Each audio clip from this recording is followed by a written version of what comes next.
Hi Virgo. I want to get into a you and them reading, but before I start this reading out, something that came over me like a big energy here before we get into this, dealing with situations that it's like you're or whomever I'm feeling is very hopeful of, but almost like there comes a level of naivete. And it's not because this person doesn't see things properly. I just feel that there's an element of hope that they have. And it feels like that energy has been kind of dashed time and time again. And so it's like we're losing hope in that regard. I don't know if it feels like time is of the essence, or perhaps we're getting older and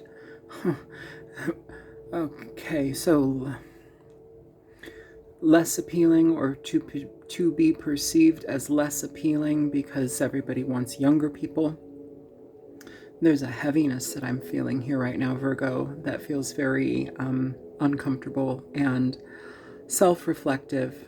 And that self-reflection almost feels like it can go in two ways. It can be one where we get upset and blame ourselves and almost feel that it's our fault. Or we can really look at it from a sense of, well, I don't put my energy into things that are not good for me. I don't give myself over to energies that have proven that they don't work for me or they're not interested in me. And I feel that this is more of a matter of interest. It's like not having the interest of somebody that we had hoped for come through. So this is all just like, this isn't cards. We're not dealing with cards right now. I'm just picking up on energy here. So if that is some of the element that you've been experiencing, feel free to continue to watch. But it feels that there's a necessity to look at this as through a lens of self-acceptance. And if there isn't something you like about yourself, then it's important that you try to remedy that and change it. Because the whole energy that I'm picking up on is we need to feel good about ourselves. We need to feel good about what we contribute, how we're seen, what is ours. And I feel too like this, it's almost like it takes a hit on a personal level, where we go back to like what we do good, what we do contribute to society in a positive way, what are our qualities, and it like makes us return back to those and almost kind of throw ourselves into those. So it's like that kind of pain creates, it drives you to be better, but it also hurts. And like that's one way to try to self-soothe it, like making yourself better, making your work better, higher quality, like throwing yourself into something at an even higher rate, being more invested, and it's almost an element of realization, but there comes like an attachment of self-punishment with it. So let's get into some cards here, okay, Virgo?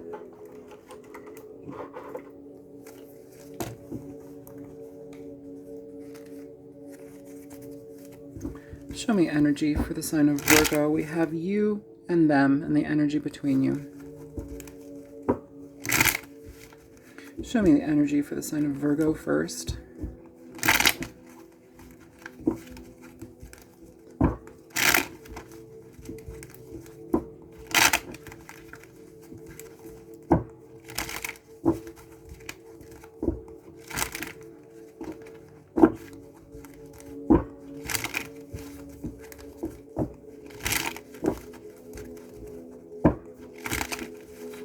Two more.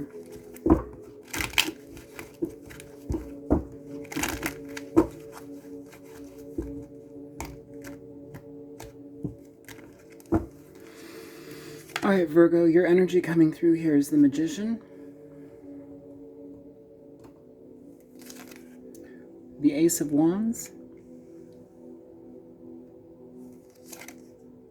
the Hierophant.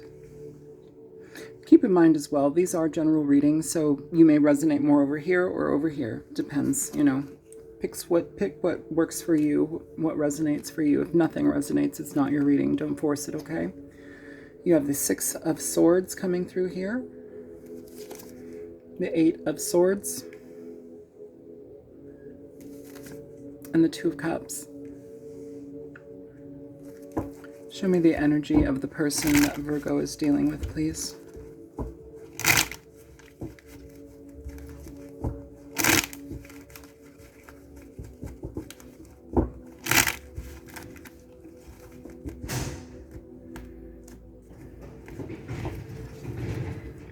The neighbor is coming back. It's him opening up his garage. My little workspace is in the garage because it's nice and cool down here. It gets very hot on the East Coast. So you have the King of Cups coming through. Cancer, Pisces, Scorpio energy here, Virgo. Your opposite sign. Well, Pisces.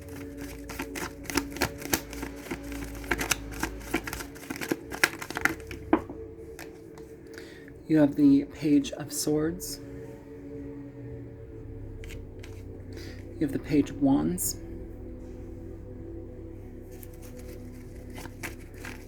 Show me more for this person Virgo's dealing with.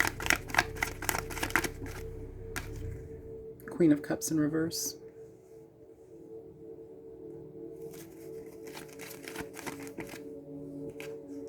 Ace of Pentacles. Seven of Swords. Show me the energy between Virgo and this person, please.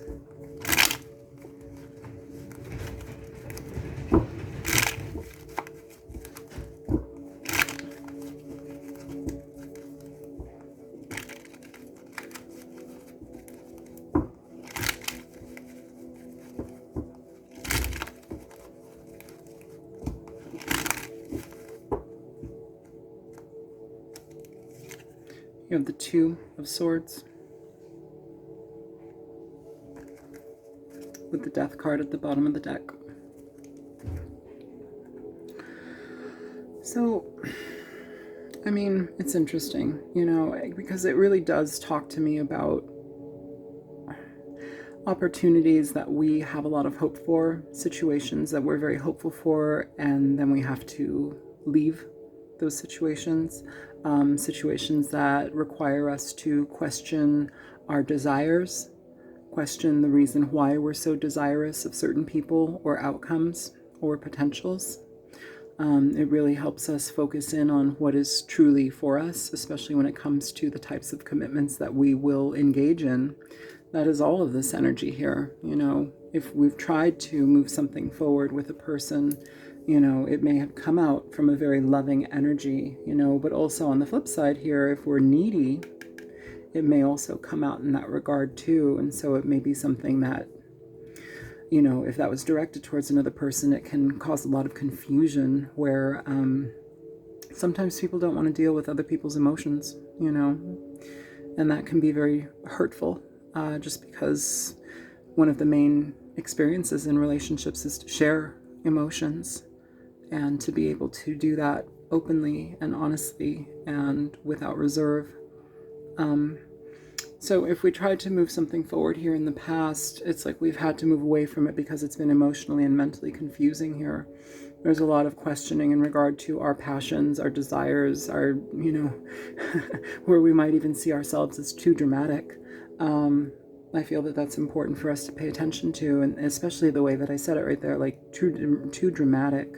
Because the idea here is to not stifle your feelings or your emotions. The idea and the true essence of this is to be able to convey and communicate those freely and openly and genuinely. You know, if you feel like that is your entirety of what you need to convey, and that's, you know, it's almost neurotic or like problematic or self-centered and centric, you know, then that becomes a problem. But if it's just a genuine, like, needing to redirect and re-question why, or question why we have certain attachments to people or certain levels of hope for people in our lives,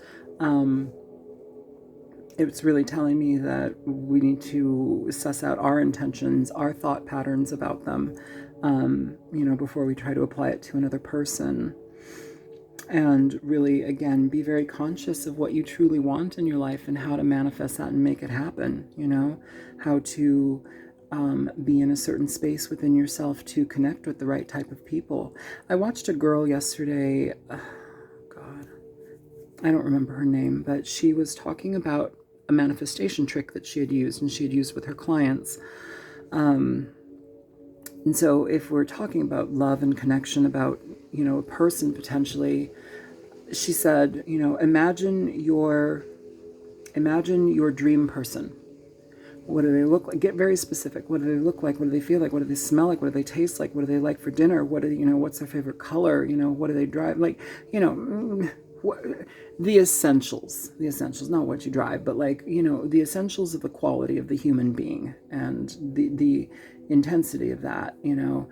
And then imagine them walking down the street away from you, and imagine immediately on the side of them is the person of their dreams. And what is that person? Now start to relay, you know, all of the qualities of the person of that person's dreams. And if you are not a match to that energy, then that is the energy that you need to embody, because it's lining you up towards that. It's a tool of self-mastery, essentially, and it also helps us to get out of our own funk, especially when trying to view situations to be a certain way when they're not, to understand where we might try to control situations where we shouldn't, you know, or at least how we have preconceived notions towards things, you know. And I'm not saying you're delusional by any stretch of the imagination, not at all, but like sometimes we have a lot of desire for a lot of different outcomes or potentials or situations or people that we feel is like the thing that we need, and when in reality what we need is to gather ourselves, to feel more comfortable within ourselves, to feel better about what we are, who we are, because there's always an outward expression, you know, seeking validation, seeking constancy, resonance, you know, with people. And sometimes we outwardly do that because we're seeking for that outward validation. We need it from ourselves first. So, you know, just some thoughts being conveyed here. Okay. With this energy coming through, you have the King of Cups with the Queen of Cups in reverse underneath them. Like it's an interesting energy, just because I can see how we could convey, or at least understand or view, let's say view, how this could be a winning connection, a winning relationship. But there's something very opposed here with this, you know, somebody learning that about somebody, or perhaps this is something that we learn about ourselves, you know, especially if somebody is not even in our lives and we're just being hopeful towards a situation. I know that's not for everybody, but I feel like I need to say that here. It's like, you know, like a secret crush, or like, you know, I hope they like me as much as I like them, like kind of that, when they might not, you know, when they don't, you know. Because it feels also too, like with this, you have communication on communication. Like this person also may be communicating with other people. And if this is your energy coming up here, Virgo, you know, you're giving to a situation that pretty much leads to self-sabotage, you know. It could be giving to somebody who's negative or lies or cheats, but like this is a self-sabotatory energy, this Seven of Swords. You know, it's, especially with what I'm talking about, like if we're basing certain connections on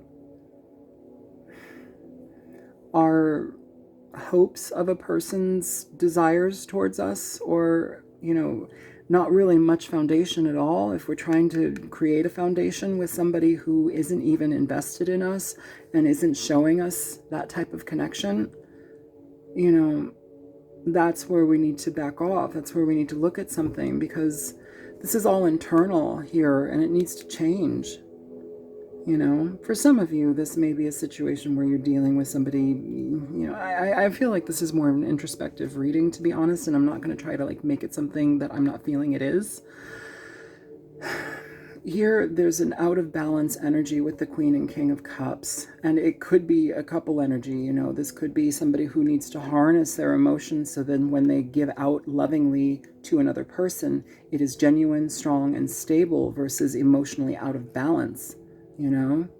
The other person will see right through it, or there will be a polarizing energy that doesn't fit and it'll break apart. So I'm going to get some oracles for this reading. Can you show me here for Virgo, please? Honesty. I can't always expect the truth from others, but I can expect it from myself. Yeah, definitely can. Worry was at the bottom of the deck for that too. Show me more for Virgo. Imagination is coming out in reverse here. Oops, I was wanting to come out in reverse. Let's see what this says. I embrace and nourish the creative aspect of my mind. Here we don't do that. We're having a hard time imagining that. Or sometimes, you know, with this energy being turned around, it can talk about somebody's imagination getting away with them or getting the best of them. Sometimes when we daydream about people, or when we hold certain levels of energy in ourselves towards people that are not exhibiting that towards us, you know, in reciprocation, or we're holding on to a hope or a dream or a fantasy. Like, there's an element here of that, Virgo, that really needs to be understood and accepted here. You know, because I feel like you're blaming yourself for some reason. I feel like whoever I'm talking about, like, is blaming themselves for like, why can't I connect with somebody good? Why do things always just fall apart? How come they never love me back? Like, you know, but the thing is, it becomes an obsessive energy, and that's not what we want to deal with, you know, and people don't want to deal with that either. So it's almost as if, like, we create our own conundrum and our problem here. So I'm going to go ahead and clarify this reading for you guys, and let's see if we can get any other messages out of it, okay?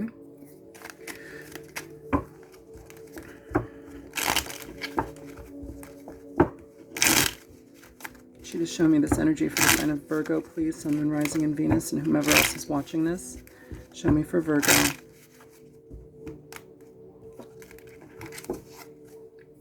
Show me the Magician and the Six of Swords.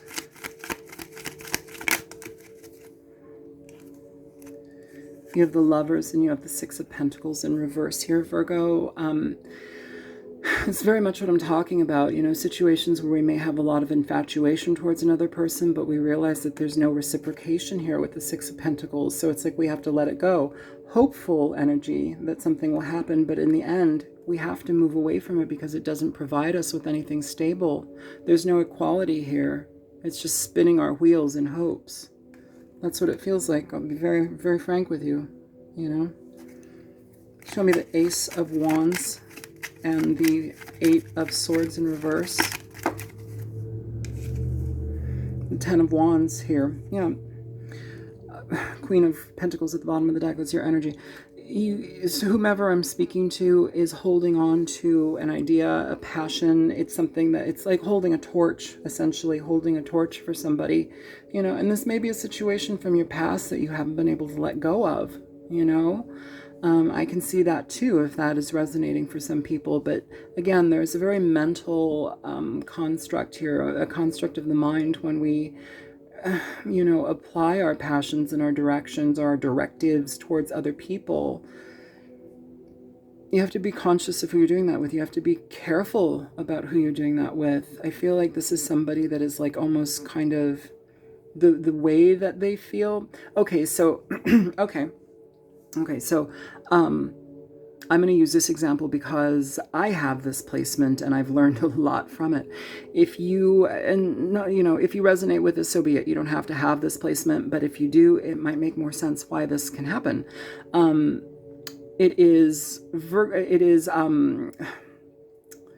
Mars is in Aries. I'm sorry, Venus is in Aries. Venus-Aries combination. So if Aries is sitting in your Venus sign, you know, this can talk about somebody who is, they have great intentions, but it's like they're geared towards love. They want love now. They want love very quickly, you know, and they give their all. They're wonderful people, you know, and they have great intentions, and they hold up their person like in an exalted state, almost to the point of like pedestal type energy, which can be confusing for them because it requires them to, or it leads to them not seeing the person for their humanity, or not humanity, but like their just humanness, their wholeness as a human, their flaws, their problems, you know. It's somebody that can be very good at seeing the best in somebody, and it kind of clouds their vision because they can easily fall in love with potential. But that's what it is. It's potential. And sometimes that potential is even fabricated and manufactured within that person's mind, or their feelings, or their idealism. And that can become problematic for people because it doesn't generally end up in their favor or the direction that they're wanting it to go. It kind of backfires and it ends up not happening. And so what can happen with that is, like, you end up with somebody who withdraws because they also can see how they were so intense with the situation. This placement also references a lot of intensity towards their relationships and the meaning behind them and why I feel this way. It's you know, it can be beautiful, and it can also be very tragic because it builds things up so big, and then it's like a even bigger fall, you know. And here with the Queen of Pentacles coming out here for the Ten of Wands, this burden, this torch, or whatever, this energy that has been carried for a period of time now, where it's like we need to let it go, but we're still holding on to it, being unsure if we can let it go with the Eight of Swords there. Mental constraints, holding on to things. The Queen of Pentacles is really telling us, you know, I'm very dutiful, I'm very real, I'm very honest, I want to be here, I want to be in this relationship, and I feel genuinely in the heart of hearts we do, Gemini, but it's how we go about it, and it's how we look at ourselves in the situation at hand. It's how we mirror information to ourselves and what we see, because oftentimes the love that we're seeking from these people and the intensity that in which we seek it is very reflective upon our wounding, what we require and what we need as people who we're hungry. People are hungry for love and affection, and we need that, and that's okay. This isn't a fault, and we need to not look at it as a fault. We need to look at it as, okay, maybe this is a pattern that I have, and this is something that I can do about it, because it's affecting my relationships. It's affecting how I view myself, how I feel myself. I'm blaming myself for things not working out in the way that I had hoped, especially if I mean full intention to be part of the situation. You know, it's that kind of energy, you know.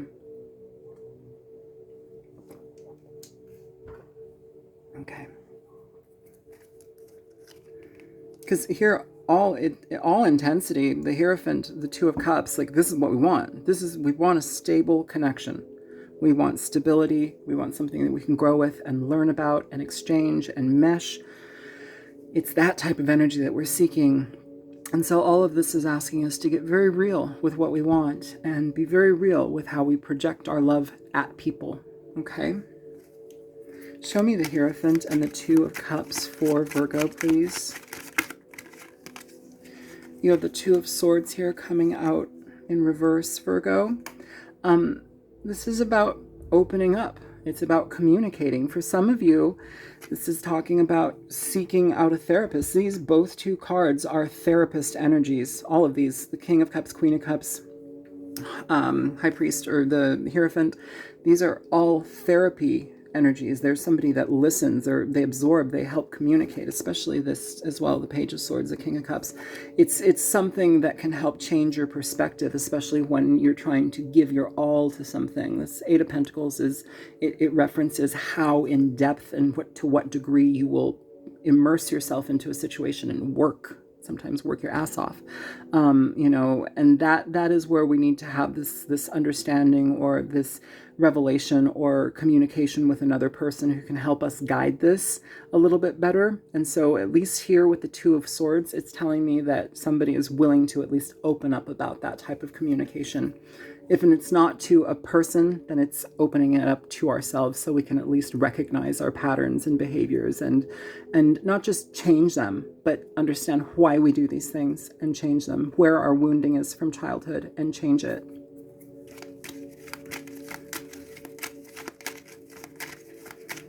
Show me the King of Cups and the Queen of Cups in reverse.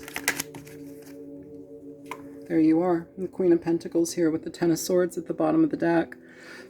So, you know, Ten of Wands, Ten of Swords. We're seeing a theme. We're seeing an ending here when it comes to situations with, you know, hanging on to things that are far past their prime. They keep us emotionally and mentally out of balance. Again, this Queen of Cups, very dutiful, very present, very much wanting to be part of a situation here. But this is a practical sense. If we are practical about it, yet our emotions are out of whack, it's going to cause a problem, okay? But I feel like for what you try, you do show up, and you do show up fully. And there is something to be said about that, because half of the relationships in the world, you have people who are hardly even there. And that, I think, is the rub, because I'm talking to somebody here who shows up fully in a situation, maybe a little too gung-ho, maybe a little too you know, hopeful, or wearing too many sets of rose-colored glasses, you know, but they show up genuinely, and they're excited to be there, and they want to engage and explore and represent them and their person. And I think that that's where sometimes it gets disconnected, because I don't know why I said that, represent them and their person. It's almost like taking over. It's too much demonstrative energy. It's too much like trying to lead it in a certain situation or direction, where it just needs to be free-flowing, okay?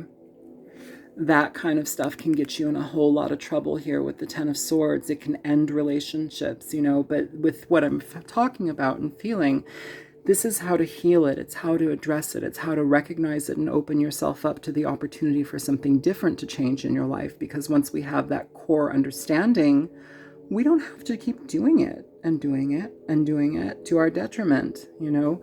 At that point, when you release those things, you do end up in a better sense of stability, personal stability, but also this is now somebody who can heal, who can be present, you know, because with the other stuff, it's almost as if like we're trying to be so present, but the reality of it is what's boiling beneath the surface is that we're emotionally out of whack. We don't trust ourselves. We don't trust people. We don't trust outcomes. We don't trust situations. We're not trusting the truth behind what we're guiding ourselves towards. We hold on to people that are not for us. We hold on to people that don't give us attention. We hold on to all of these different things, where it just shows us how neglectful we can be. And sometimes that neglect is born out of pain.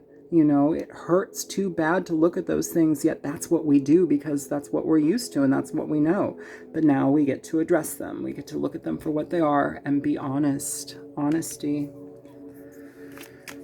I feel like with imagination here, somebody's having a hard time seeing past that. You know, they're viewing it with like, well, they don't like me, then fuck it. You know, I'm not going to like them either. You know, it's not about getting hurt and feeling reactionary. It's about looking at how our actions have an effect to them, and why we act out in certain ways, and why we think about certain things the way that we do, and why we hold on to certain people and things the way that we do. Show me the Page of Swords and the Ace of Pentacles. You have the Five of Swords coming out in reverse, and a bunch of cards over here coming out in reverse. So the Five of Swords here in reverse, the Seven of Swords. Okay, I'm just picking up cards here, you guys. I'm sorry. These energies here, the Five of Swords in reverse, it's telling us that, you know, situations that we've had this mental frustration with, that we've been keeping ourselves involved in, it's freeing itself up, you know. And sometimes it has to get really bad before it can get good. And I feel like that's a personal struggle. I really do. I feel like that's more of a personal endeavor that somebody's going to experience, because the more that they give to situations that are not providing anything back, the more you dig a hole for yourself with that Seven of Swords. It's self-sabotatory energy. We have the Eight of Cups here. If you look at this energy, you have the Eight of Cups in reverse, and you have the Ace of Cups in reverse. So continuing to hold on and not walk away from situations that really don't offer you any love or any consideration, any real stability. It's just, let me go back, let me go back, let me try again, let me see if they, you know, we'll try again, we'll try again. No, let's not do that. That's giving to problematic situations. Do I take these? Yeah, I do. I do. the Hermit is at the bottom of the deck for all of this, so too, which is asking us to be very conscious of going within. It asks us to be very fair to ourselves when we look within the inner realm to see what we find, to lift up the hood, to dig around, to poke in the yucky. You know, it's asking us to be very clear about what we find and embrace it, because it seems like there's a lot of pain involved with what we're needing to heal. Okay, so with this here, you have the Queen of Swords coming through, the World, the Sun, the Eight of Pentacles, and you have the King of Pentacles here. So, interestingly enough, where situations have been out of balance for you, now we end up in situations when we're able to heal this, we end up in opportunities with people who can actually present themselves with us, who we can be by our sides with, who we can be comfortable with, who we can feel like we genuinely believe that we're supposed to be with, and people who feel the same way about us, because it's not a one-sided show. And I feel like Gemini, I'm sorry, Virgo, I feel like, Virgo, I'm talking to somebody who's often felt like it's a one-person show, or like, you know, there's really, you're in it by yourself, even though you're trying to be in it with somebody so dutifully, so hard, you know. And we come to this new understanding and acceptance of this type of energy, and we have the opportunity to change it. Can you please show me the Two of Swords with the Death card here for Virgo? You have the Four of Pentacles coming out in reverse here, and the Eight of Wands at the bottom of the deck. So with this energy, Virgo, it's telling me that when we find ourselves holding on to situations that are not giving back to us, it's a dehumidifier, it'll beep for a few more times. When we find that we're giving to situations that are not giving back to us, this is the point where we let them go. It's where we really clear the, you know, erase the chalkboard, you know, and start writing out a new mantra, start writing out a new decision, start writing out a new direction. It's very important that we do that. We make our energy available for that change. The Eight of Wands is about communication, but it's also about forward action, trusting the direction that you're going in, creating more in the direction that you're going in, clearing a path, you know, getting your ducks lined up in a row for the direction that you want to actually achieve. It's being at the helm of your own life. It's being a true creator in your own life. We are no longer subject to, you know, problems that we feel that are just out of our hands and we can't do anything. This is not an opportunity to sit within a level of victimhood. You know, this is realizing where we contribute to situations that are problematic for our experience and for the experience of others, because sometimes it can become burdensome on other people when they have to puzzle together all of these like fragmented pieces of us. And like, it's almost like sometimes I'm feeling here like somebody wants, you want that person to fix it, but you have to fix it, you know, and we're not making that connection here. So this reading feels like it's to make that connection. Okay, so can you give me energy for Virgo in this situation, please?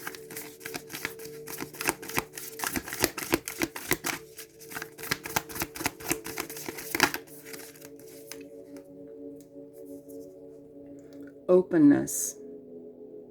This is about being open. It's about understanding the things that we bring into our lives, what we make ourselves available, the information that we make ourselves available to, you know. And it's also about, if you look at it, you have the moon smack dab in that energy, you know, but this is about self-reflection, trusting that inner pathway, recognizing that there are a lot of places in that internal world that we may not be comfortable stepping into. So it creates levels of, you know, standstill here that came out with it.